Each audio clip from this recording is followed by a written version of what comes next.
نے فرمایا حلال چیزوں میں اللہ کو سب سے زیادہ نفرت طلاق سے ہے، حلال چیزوں میں سب سے زیادہ نفرت طلاق سے ہے۔ ابغض الحلال الطلاق، سب سے زیادہ نفرت اللہ کو طلاق سے ہے۔ اور آپ نے کہا علی طلاق دینے سے بچنا، جب ناجائز طلاق دی جاتی اللہ کا عرش کانپ اٹھتا ہے، کانپ اٹھتا ہے۔ چند دن پہلے دو بہنیں ملی مجھے آ کے، تو ایک بہن کی گود میں بچی تھی، کہا جی خامد نے طلاق دے دی کہ بیٹی کیوں پیدا ہوئی؟ طلاق دے دی، بیٹی کیوں پیدا ہوئی؟ اللہ اکبر، کیا ظلم و ستم۔ چند دن پہلے ایک خاتون ملی، ان کی 3 بیٹیاں ہوئی، تو سسرال والوں نے گھر سے نکالے تو دیاں جمی جانے، ان گھروں کو بڑی منوس آ گئی۔ تو یہ دن رات کے واقعات ہیں، سن سن کے کلیجہ پھٹتا ہے میرا۔ یا ایھا النبی اذا طلقتم النساء، اللہ یوں کہہ رہا ہے اے میرے نبی میں آپ کو سفارشی بناتا ہوں ان ایمان والوں سے، آپ کے ذریعے سے بات کرتا ہوں کہ طلاق نہ دیا کریں، طلاق نہ دیا کریں۔ لیکن اگر دینی پڑ جائے، چونکہ طلاق ایک ضرورت کی چیز ہے کہ نباہ نہیں ہو رہا، ٹھیک، کسی وجہ سے نہیں ہو رہا، پھر ٹھیک، لیکن جیسے میں بتا رہا ہوں بیٹیاں پیدا ہو گئیں طلاق دے دو، ساس کو بہو اچھی نہیں لگی طلاق دے دو، میں تیری ماں انہوں طلاق دے، میں تنوں اپنا دودھ نہیں معاف کرنا انہوں طلاق دے۔ یہ ظلم و ستم تقریباً ہر گھر کی کہانی ہے۔ باپ کو پسند نہیں آئی طلاق دے، مناسبت نہیں پیدا، جوڑ نہیں بیٹھا، اب طلاق ہو سکتی۔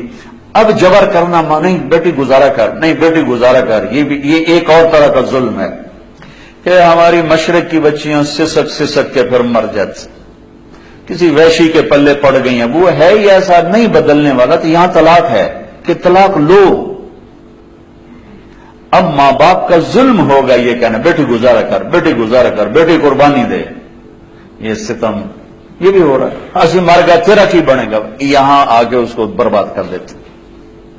اس لیے میرے نبی نے عجب بات فرمائی کہ سب سے اعلیٰ درجے کا صدقہ تو میں بتاؤں، سبحان اللہ، سب سے اعلیٰ درجے کا صدقہ تو میں بتاؤں، کیا کہ جس کی بیٹی کو طلاق ہو گئی اور وہ گھر واپس آ گئی، اس پر خرچ کرنا سب سے اعلیٰ درجے کا صدقہ، سب سے اعلیٰ درجے کا صدقہ۔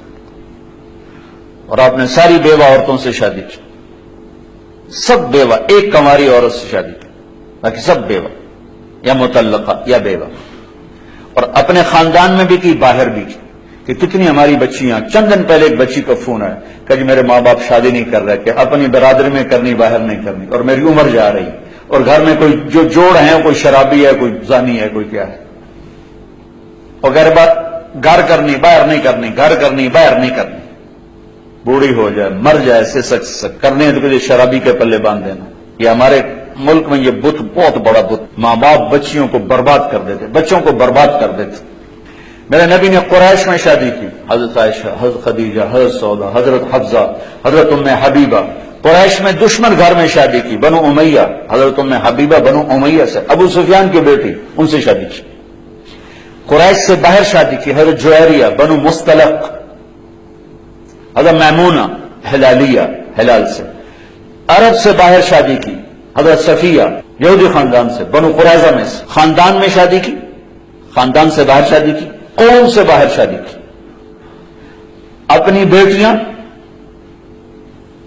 2 بیٹیاں رقیہ ام کلثوم، دشمن خاندان، بنو امیہ بنو ہاشم میں دشمنی، آپ نے پہلی بیٹی ابو العاص کو دی، بن ربیہ بن امیہ بن عبد شمس، بنو امیہ۔ دوسری بیٹی 2 حضرت زینب ان کو دی، اور حضرت رقیہ اور ام کلثوم حضرت عثمان بن عفان بنو امیہ۔ صرف ایک بیٹی گھر میں دی، علی بن ابی طالب۔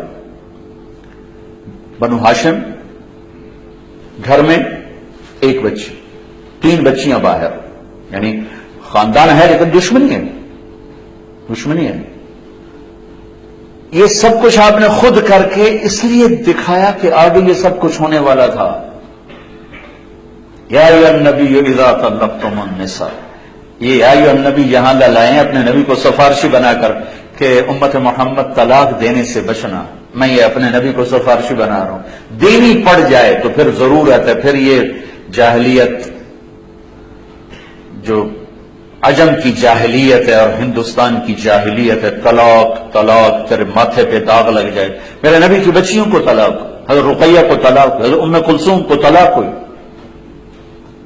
ابو لہب کے بیٹوں سے نکاح ہو چکا تھا، رخصتی باقی تھی، تو آپ تبت یادا ابی لہب وتب نازل ہوئی، تو ابو لہب نے کہا میرے گھر میں تمہارا آنا حرام ہے جب تک تم محمد کی بیٹیوں کو طلاق نہ دو۔ ابو لہب کے بیٹے نے جا کر بھرے مجمع میں کہا کہ تیری بچیوں کو طلاق،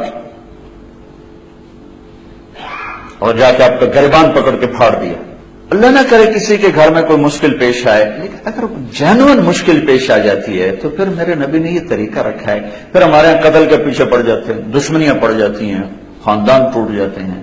اگر نیچرل چیز ہے نہیں نبھانی ہوا۔ حضرت حبیبہ بنت سہل آئیں کہ یا رسول اللہ میرا خامن بہت نیک آدمی ثابت بن قیس، انہیں غصے میں آ کے ایک دو تھپڑ مار دی، تو میرے دل میں گرا بیٹھ گئی ہے، میں اس کے ساتھ اب نہیں گزارا کر سکتی، ان کا دین بھی بہت اچھا ہے، اخلاق بھی بہت ہے، لیکن انہوں نے مجھے مارا ہے، اب میرا دل ہٹ گیا، میں نہیں رہ سکتی۔ آپ نے کہا اچھا، پہلا خلا، شریعت کا پہلا خلا۔ آپ نے کہا اچھا تو نے مہر میں 2 باغ لیے تھے، واپس کرے گی؟ ہاں جی واپس کرتی ہوں۔ ہم نے کہا ٹھیک، جاؤ آزاد۔ باغ ان کو واپس کر دی اور ان کو آزاد کر دی، کوئی لڑائی نہیں، کوئی نفرت نہیں، نیچرل چیز ہے۔ یہ بھی ان نیچرل ہے، اور ادھر سے گزارا کرو یہ بھی ان نیچرل ہے۔ تو سسک کے مار دینا، یہ کیا انسانیت، یہ کیا زندگی کہ اس کا ہر دن مرتا ہے۔ تو خیر میں بات تو کچھ اور کر رہا تھا، ایک ضروری چیز بیچ میں آ گئی۔ رشتے ناتوں میں میرے نبی نے کہا دین دیکھو، اخلاق دیکھو۔ اپنے رشتہ داروں میں مل جائے بڑی اچھی بات ہے، اپنی قوم میں مل جائے بڑی اچھی بات ہے، اپنی قوم میں نہیں ملتا باہر دیکھ لو۔ میرے نبی سے میں نے آپ کو مثال، جی ہم پٹھان ہیں صرف پٹھانوں میں کرتے ہیں، ہم راجپوت ہیں صرف راجپوتوں میں کرتے ہیں، ہم ارائی ہیں صرف ارائیوں میں کرتے ہیں، ہم جٹ ہیں صرف جٹوں میں کرتے ہیں، اس سے کتنے گھر برباد ہو گئے، کتنی نسلیں تباہ و برباد ہو کے رکھی۔ میرے نبی نے کہا جب جوڑ کا رشتہ ملے تو دین دیکھو اور شادی کرو، دین دیکھو، اخلاق دیکھو، شادی کرو۔ پیسے سے زندگی نہیں گزرتی، شکل صورت پر زندگی نہیں گزرتی، اچھے اخلاق پر زندگی گزرتی ہے، میٹھے بول پر زندگی گزرتی ہے، درگزر پر زندگی گزرتی ہے، جو ہمارے معاشرے سے نکل چکی ہے بات۔ خامند گرم ہوتا ہے تو آسمان پہ چلا جاتا ہے، بیوی گرم ہوتی ہے تو آسمان پہ چلی جاتی ہے، ماں باپ گرم ہوتے ہیں تو اولاد ان کو دشمن نظر آنے لگ جاتی ہے، اولاد گرم ہوتی ہے تو انہیں ماں باپ دشمن نظر آنے لگ جاتے ہیں۔ وہ برداشت ہے ہی کوئی نہیں، درگزر۔ کسی بھی گھر کو آباد کرنا ہے تو درگزر کے بغیر گھر آباد نہیں ہو سکتا۔ 100% نہ میں بیوی کے مطابق ہو سکتا ہوں، نہ 100% بیوی میرے مطابق ہو سکتی، نہ 100% اولاد میرے مطابق ہو سکتی، نہ 100% ہم اولاد کے مطابق ہو سکتے ہیں۔ لہذا ایک ہی قانون چلے گا، وہ درگزر ہے اور میرے نبی والے اخلاق ہیں، اس سے ہمارے گھر آباد ہو جائے۔ تو پھر میں کیا یہ کہہ رہا تھا کہ میرے بھائیو اگر آپ سارا نہیں پڑھ سکتے یا الذین آمنوا تو پڑھ لو، اے ایمان والو، اے ایمان والو، کیا کہہ رہے ہو یا اللہ کیا کہہ رہے ہو؟ اے ایمان والو، تو کچھ ہمیں کہہ رہا ہے، اے ایمان والو، اے ایمان والو۔ اور سورہ حجرات اخلاق کو بتاتی ہے، وہ ضرور پڑھیں کہ ایک معاشرہ کیسے بنتا ہے۔ سورہ نور واحد سورت ہے جس کی ابتدا ہے سورۃ انزلناہا وفرضناہا، یہ عجب لفظ ہے جو پورے قرآن میں کہیں نہیں آیا۔ ہم نے اس سورت کو اتارا اور اسے فرض کیا، سارا قرآنی فرض ہے، ان کچھ چیزیں فرض ہیں، کچھ واجب ہیں، کچھ طریقے ہیں، کچھ حلال کچھ حرام ہے، لیکن میں قربان جاؤں آپ اس سورت کا ٹائٹل دیکھیں، سورۃ انزلناہا وفرضناہا، ہم نے سورت کو اتارا اور اسے فرض کیا۔ یہ الگ سے کیوں کہا ہے فرض کیا؟ اس ساری سورت میں کو سارے وہ برائیاں بتائی ہیں جس سے معاشرہ برباد ہوتا، کہ ان سے بچنا تمہارے اوپر فرض ہے۔ عجب طریقے سے سورت کی ابتدا اللہ تعالیٰ نے فرمائی ہے۔ تو سورت نور پڑھیں، سورت حجرات اخلاق بتاتی، سورت نور بد اخلاقیوں کی نشاندہی کرتی ہے، وہ کون سی بد اخلاقیں جس سے معاشرہ برباد ہو جاتا ہے اور تباہ و برباد ہو جاتا ہے۔ شروع یہاں الزانیۃ والزانی فجلدوا کل واحد منہما مئۃ جلدہ، یہاں سے اللہ نے پہلی بات سنائی ہے کہ اپنے معاشرے کو زنا سے پاک کرو۔ جس معاشرے میں یہ فحاشی پھیل جاتی ہے وہ معاشرہ تباہ و برباد ہو جاتا ہے۔ جس عالم کا ترجمہ پسند ہے پڑھ لو، میں کسی کو ریفر نہیں کرتا. جس پر آپ کو اعتماد ہے، جس تفسیر پر آپ کو اعتماد ہے اس کو پڑھیں. اپنے نبی کی سیرت کے لیے کچھ وقت نکالیں، پھر اپنے بچوں کو یہ چیزیں بتائیں، اپنے اسٹوڈنٹس کو یہ چیزیں بتائیں، اپنی اولاد کو یہ چیزیں بتائیں. قرآن سے نوٹس تیار کریں، سیرت سے نوٹس تیار کریں. 1 منٹ کا درس 2 منٹ 3 منٹ روزانہ بھی نہیں، آف اینڈ آن. تو ایسے ایسے جاتا ہے، ایسے جاتا ہے، ایسے جاتا ہے، ایسے جاتا ہے، ایسے جاتا ہے. اور اپنی معاشرت میں اگر آپ نے معاشرت کو پازیٹو بنانا ہے تو پہلے آپ پازیٹو سوچ پیدا کریں، آپس کی لڑائیاں ختم کریں. ٹیچر ہو کر ایک دوسرے سے سلام کلام نہیں ہے. یہ کیسے ٹیچر ہیں جو ہیں ٹیچر ایک ادارے میں اور ایک دوسرے سے سلام ہی نہیں کرتے، ایک دوسرے سے بات ہی نہیں کرتے، ایک دوسرے سے نفرت ہے، ایک دوسرے کی ٹانگیں کھینچ رہے ہیں، ایک دوسرے کو گرانے کی کوشش کر رہے ہیں. تو جو یہ کریں گے وہی ان کے اسٹوڈنٹ کریں گے، چونکہ کیفیات تو آگے شفٹ ہوتی. تو وہ ادارہ ہی نہیں جس میں ایک ورکر دوسرے ورکر سے باتیں نہیں، اور خاص طور پہ تعلیمی ادارہ ہو اور ٹیچر سے بغض رکھتا ہو، وہ تو اس نے تو اپنی بنیادیں اکھاڑ کے پھینک دی. چونکہ نیگیٹو یوں جاتا ہے، دیکھیں نا اے سی کی ٹھنڈک آ رہی کہ نہیں آ رہی، ایسے ہی انسانی جذبات آگے جاتے.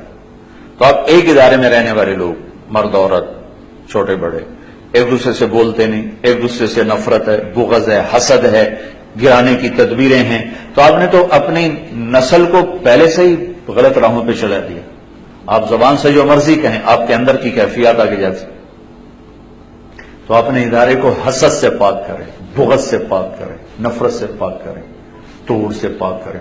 کوئی 2 آدمی، کوئی 2 مرد عورت، کوئی 2 عورتیں آپس میں ان کا بائیکاٹ نہ ہو، گفتگو بند نہ ہو، بول چال ہو. کسی کو اللہ بڑھا رہا ہو اس کے لیے دعا کرو، اس کے لیے خوشی سے دعا کرو، اللہ تجھے اور بڑھائے. اس کو شاباش دو، واہ بھائی واہ، اللہ تیرا نصیب اور کھولے. الگ بیٹھ کے اس کی ٹانگیں کھینچنے کی اسکیمیں نہ بناؤ کہ بھائی اے کرے این تو سٹی ہے ساڑی آپ پہ ویکھی جیسے، یہ ہمارا ماحول ہے، اینو تو ہے کری سٹو نہ آپ پہ ویکھی جیسے. تو اپنے اداروں کو آپس کی نفرت سے پاک کریں. یہ استاد بہت مقدس ٹائٹل ہے، بہت. سارے نبی استاد تھے، بادشاہ نہیں تھے، وزیر نہیں تھے، سیاستدان نہیں تھے، ڈاکٹر نہیں تھے، انجینئر نہیں تھے، ٹیچر تھے، ٹیچر، معلم. تو آپ سب پر، مرد عورت، آپ پر یہ لفظ فٹ آ رہا ہے. اس معلم کی شان یہ ہے کہ اس کو آپ حرص و حوث سے پاک کرو، آپ اسے حسد بغض سے پاک کرو، آپس کی محبت آپس میں قائم کرو تاکہ وہ آگے شفٹ ہو. کسی کو اللہ اوپر لے جا رہا ہے اس کے لیے اور دعا کرو، اپنے لیے اور کوشش کرو. اب کی آپس کی فضا میں کوئی 2 آپس میں لڑ پڑے، تیسرا ان میں صلح کرائے. فریق نہ بنو، صلح کرانے کے چکر میں پڑو. اس کو اس کے قریب کرو، اس کو اس کے قریب کرو، تاکہ آپ کا ادارہ ایک ادارہ ہو. وہ ادارہ نہیں ہے جس میں کام کرنے والے ان کے دل پھٹے ہوئے ہیں، سلام دعا بھی ختم ہے، نفرت بھری ہوئی ہے، بغض بھرا ہوا ہے. تو بھائی یہ چند گزارشات ہیں، کوئی لمبا چوڑا فلسفہ نہیں ہے. اگر ان کی ہم رعایت کر لیں گے تو انشاءاللہ العزیز ہماری ساری زندگی اللہ کے فضل و کرم سے